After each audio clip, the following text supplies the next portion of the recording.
Good afternoon, everybody. Glad to have some of you back, and glad everybody's here. I want to welcome everybody to this graduation. I will tell you that before we got started, I had a pretty good report from staff about everybody, so we're not going to go through and talk to everybody today. We're just going to get into the graduation part of this. First, we have a couple of speakers. The Executive Director of Southwest Virginia Legal Aid, Joey Carrico. And if you'll have at it. Oh, you do it here or where? Here's fine. Thank you, Judge. It's good to be with everybody today. I actually used to be a judge. I went to judge school with Judge Williams back in 2006. A long time ago. And but I went several years as being a general district court judge like Judge Williams, but also then I was a circuit court judge later on. Before that, I had been the Commonwealth attorney for Wise County. I'm from Wise County. That's why my accent's so thick, so just so you know. But I knew I was telling Keith that I was drawn to Judge Williams when we had our judge training because he was from Southwest Virginia, and I was like, at least he knows where my hometown is, because a lot of those people up north don't know anything about Florida. Us people down here. But anyway, so I resigned my judgeship back in 2010 though because of my own alcoholism, and so I've been in recovery a little over 9 years now. I was just talking with Keith about it. I was talking about his journey with behavioral health Docket. He was telling me a little bit about himself. He works on a farm and he works at Corning, so he knows what a full day's work is like. So, and he was telling me how this has helped him a lot. He's got a great job. He's got a bright future ahead of him. So congratulations on your graduation. I'm honored to be here to celebrate that. Molly had asked me to speak a little bit about my own experience with recovery. And I always love doing that. I've been hanging out with her and Kate. We were up in the office with New River Valley Community Services last week doing some intakes with legal aid. And that was very rewarding. We have something at Legal Aid called Project Pathfinder, and it's funded by the Opioid Abatement Authority. And we help people who are in recovery, who have issues like mental health challenges or substance abuse challenges. And surprisingly, obviously, when you are going through trauma and things like that in your life, you have lots of legal issues. And it's not just the criminal stuff that you go through, it's other stuff too. Some people need bankruptcies. Some people are estranged from their kids. They need to be able to want to see their kids again, visitation, or even custody back at some point, right? Some people want divorce. They hadn't seen their spouse in years, and it's because of the trauma they've been through or whatever their circumstance was. We do that kind of thing too. So we handle all those other cases besides the criminal stuff. And then we can help them get their driver's license back. We can also help them get things that they were charged with that were never convicted of. We can get those things expunged off your record to help you with employment or housing or something like that. So. And we can help you with housing issues that you have. You have a bad landlord that you're dealing with. I know you hear about that a lot, Judge, and so in this court. And so we try to help you with those types of things too. So we have a program now, a medical legal partnership with New River, and we're able to help your clients that you all have with any of those types of legal issues. And so, again, that's very rewarding. I read a story recently talking about recovery and about trauma and about our low points in our life. I read a story recently about a man who had fallen into a well. And the story goes like this. A man had fallen into a well, and so he started yelling for help. And a doctor was walking by, heard the man's cries for help, and so the doctor wrote a prescription and laid it down and walked on. The next person to walk by the well was a faith healer. So the faith healer heard the guy yelling for help in the well, and so he wrote a prayer on a piece of paper and laid it down and kept walking. The next person who came by heard the man's cries for help, and so he jumped into the well. So the guy in the well went, "Why did you do that for? Now we're both stuck here." He said, "Yeah, but I've been here before, and I know the way out." And so the one thing I learned in my recovery is that, first of all, the biggest gift from God that I ever had was all these other people who'd been through the same trauma that I had been through as far as my substance use addiction, right? And they had been through it before. They were in recovery, and they helped me find my way out of my low point in my life. Everybody in this world has low points in life. The judge has low points in his life. The prosecutors, the defense attorneys, All of us do. It's just how we deal with those things, right? I chose alcohol to deal with my stuff in my life, right? And that about killed me. And so any of those low points that we hit, we gain a lot out of it. You hear this a lot in peer recovery support specialists, right? They've been there. They know. That's why they're so valuable. And I'm not, but the story's not meant to diminish in any way the importance of what a doctor can do for you or a medical person can do for you. Those are important. Or what faith can do. Faith is extremely important, especially in the 12-step program that I'm in, right? I'm in AA. I go to AA every week, right? I have a sponsor. He still calls me on my BS, right? Because I'm still full of it. And it's not just because I'm a lawyer, okay? It's because I'm still full. I can still say this. My mind sometimes can be this alcoholic mind that can really just not perceive things correctly or not, work things out correctly. Some of my sponsors, because he's been sober longer than me, he can say, "You're thinking about this wrong. Straighten up, or do this, or pray for this person, or whatever, whatever it is." So it's very valuable. So it's not to diminish any of those things, because all those things are important. So the fact of the matter is, and so in AA, we have something called the Big Book. It's a big blue book, and that's what has the 12 steps. It has all these stories in it of other alcoholics who share their stories about their experiences, right? And one of the great things in the AA book is that they say, "Don't regret your past, nor wish to shut the door on it." And when I was in treatment for 3 months in Alabama when I got sober. And so one of the first things, I didn't really understand that when I first read it, right? But I look back at it now, and now I understand. So the first part of it, not regretting your past. There's nothing we can do about our past. We can't go back and change it. We don't have a time machine. We can't do that. But, like in the 12-step program, it teaches you a way to make amends with people if you've wronged them.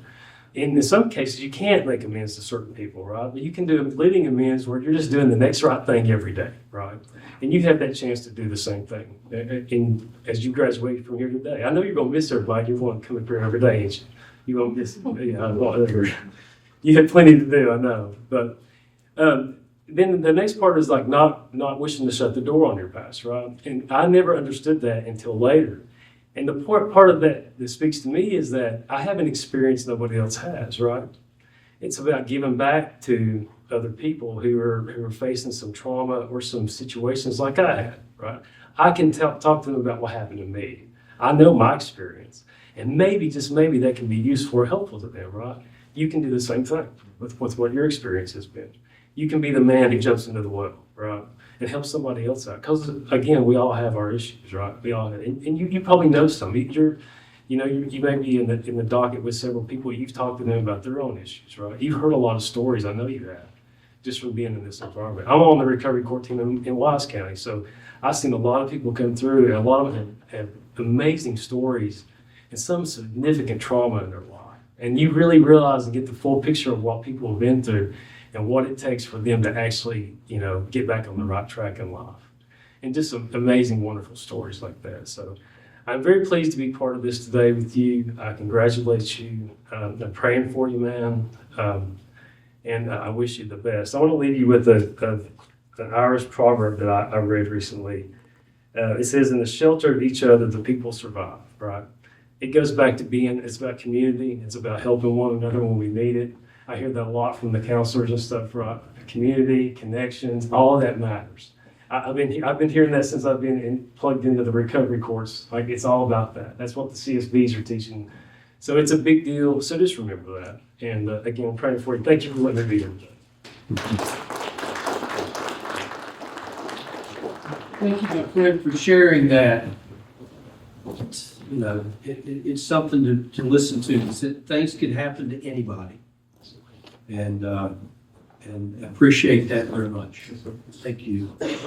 Now, Mr. Carneal.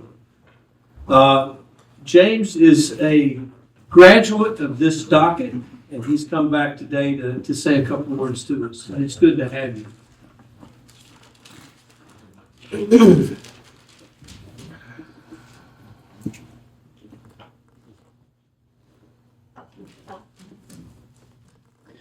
Hi, everybody. My name's James. I'd like to start out today by thanking the court for having me. I'd like to say thank you to Adam, my caseworker, and Molly over here, and Judge Williams behind me. And, excuse me, I'd like to recognize the effort they put into making this program available to us. Let me start out by telling y'all a little bit about me. I graduated the program last June after a year and a couple months, give or take. I was charged with 2 felonies and a misdemeanor. Thanks to the bridge program, all my charges were dismissed, and I'm still able to own guns and still able to go hunting with my family. In fact, I have a hunting trip planned for some family and friends for last week in November here after Thanksgiving. And with that, I still am able to enjoy all the rights and freedoms that this life can offer. As I sat down to write this, I did some reflecting on my own experience, and honestly, it was worth it in the end. If not for the program, I wouldn't be able to be here and talk to you all today or live the life that I enjoy. I'd still be in a cell or worse. I know it can get tedious and be aggravating. I know it can get difficult to try and affect positive change in your life. But you got a good group of people that want to see you succeed and have the tools to help affect those changes. Take advantage of them.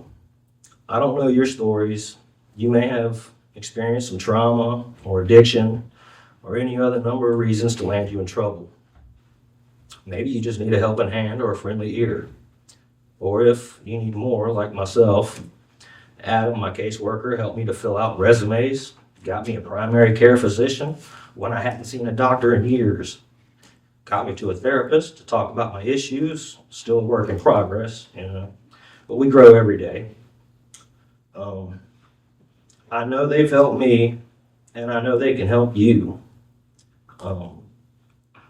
They can help you see goals that might have been blind to you or thought unattainable. And they can set the wheels in motion to help you reach those goals. If I had a wish for the program, it would see the program expanded into every county in Virginia and every state in the nation. Everyone falls down sometimes. Sometimes you need a helping hand to get back up. And I personally see them be that helping hand. I'd like to thank everybody for your time, and to our graduate today, I wish you the best, bud, and welcome to the alumni.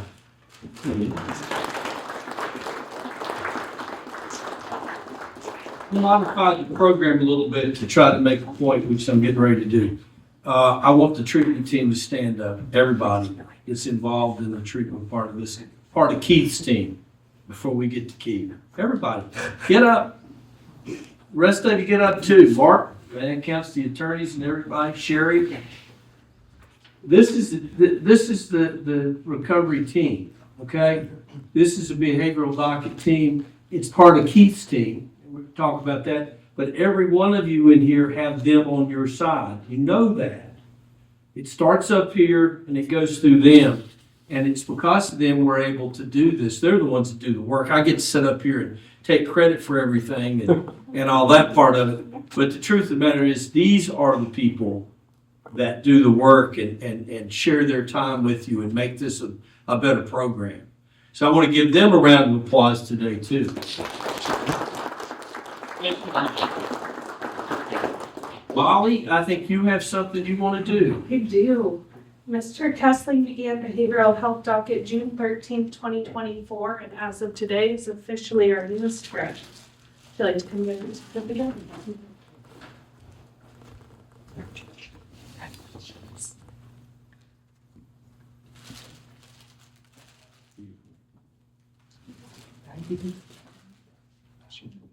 Congratulations.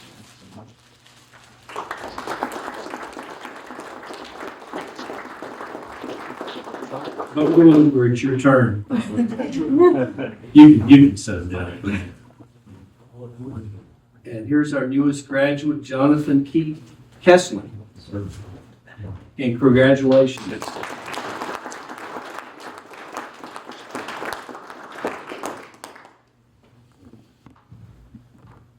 Good afternoon, Judge. Good afternoon, Docket and fellow peers. I have been this program for over a year. It was a forming and life-changing experience.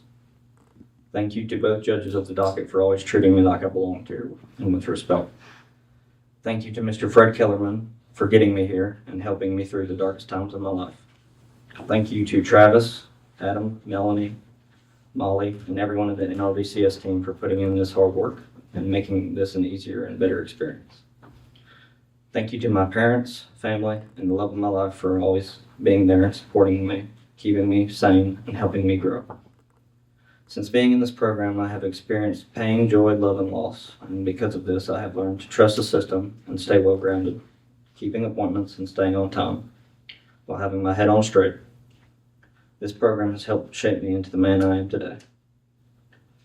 Again, thank you for your time, patience, consideration, and ultimately keeping me in this program. Thank you. Mr. Cameron is not here, but do you have a motion as to the underlying charges that brought Keith to us? Yes, Your Honor, and with great pleasure, I move to dismiss every single one of those charges. Mr. Kesling, do you want me to do that now, or do you want me to wait for your attorney to be present? Do that now. They'll be so entered. Thank you. Thank you. It's been a pleasure. Sir, it's been You a pleasure know, here. and I hope you will come back, and I hope you will visit with us. And, you know, just like James has been back, it's good to have the alumni to come back because we've got a lot of other work to do and a lot of other people to talk to and listen to and treat, do what we've got to do. And I want to thank the treatment team for all that. It's a lot of work. Like I said, this is just, it's enjoyment to see you graduate. That's the goal for everybody out there that comes into this program, to get through this program so that we can, you know, you can get to a better place. And we thank you very much. Thank you. I'm not going to say a whole lot more. We will be back in, I guess, the second Thursday of December. And if you all keep this up with the good reports and everything, we probably won't come back until January. So there's another time you won't have to come back into court if the reports keep coming in like I'm getting them. So, does anybody have anything? Well, let's celebrate and have some food. Thank you all very much.